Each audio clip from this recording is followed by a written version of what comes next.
Hi all. Today's class is how to derive the describing function of an ideal relay. So the ideal relay means it has two positions, either on or off. So the characteristics, if you plot the input output characteristics of an ideal relay, it has two output. If it's on, the output is plus sum, and if it's off, the output is minus sum. So the output is either plus sum or minus sum. Okay. The amplitude is marked as M, capital M. So the input signal we are giving to a nonlinear system is a sinusoidal signal. So X is equal to capital X sin omega t. So here the maximum amplitude of this signal is capital X. Okay, and this is the input signal we are giving to a nonlinear system. So, and what will be the output we are getting? So we know the output has two positions, either it's on or it's off. Okay, so either the amplitude is plus sum or the amplitude is minus sum. So here you can see that the dotted line, using the dotted line you can see that, so when the input is from 0 to pi, okay, 0 to pi, the ideal relay characteristics, you can see that it's on. That means the amplitude is plus sum. So from 0 to pi we will get plus sum. That is, here we are marking from 0 to pi the output is plus sum. And from here you can see that from pi to 2 pi the amplitude is minus sum. That means it's negative.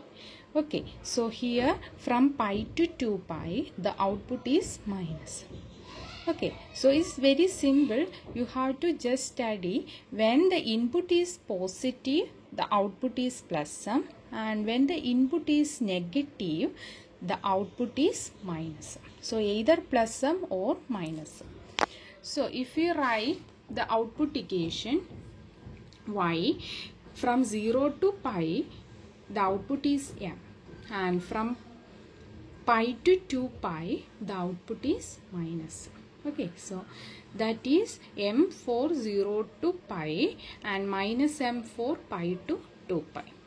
Okay, so if you want to derive the describing function, we already know what is the equation for describing function. That means Kn of x comma omega equal to y1 by x angle phi.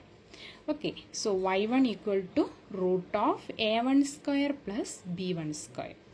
Okay, so where a1 equal to 2 by t integral 0 to t y sin omega t d omega t.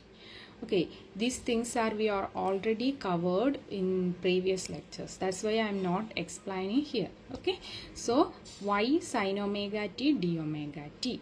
So you can see the waveform is having half wave symmetry. Also, that's why we are integrating from only 0 to pi. Okay, or this waveform is also having quarter wave symmetry.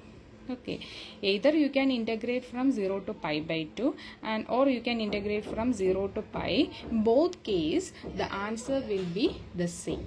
Okay, so 2 by pi integral 0 to pi y sin omega t d omega t.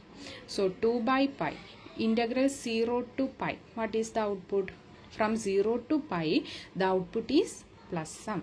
So you can substitute y as m, m sin omega t d omega t equal to, m is a constant so you can take it outside. So 2m by pi in integral 0 to pi. You have to integrate sin omega t from 0 to pi. The integral of sin omega t is minus cos omega t. The limit is from 0 to pi. Okay, so 2m by pi cos pi. Cos pi is minus 1. So minus of minus 1 minus lower limit is cos 0. Cos 0 is again 1. So total you will get 2 here. Okay, so 2 into 2m by pi is 4m by pi. Okay. Okay, so this is A1 and B1 equal to 0 because it's having half wave and quarter wave symmetry. Okay, so y1 equal to root of a1 square plus b1. A1 is 4m by pi. So y1, you got y1, and phi equal to tan inverse b1 by a1.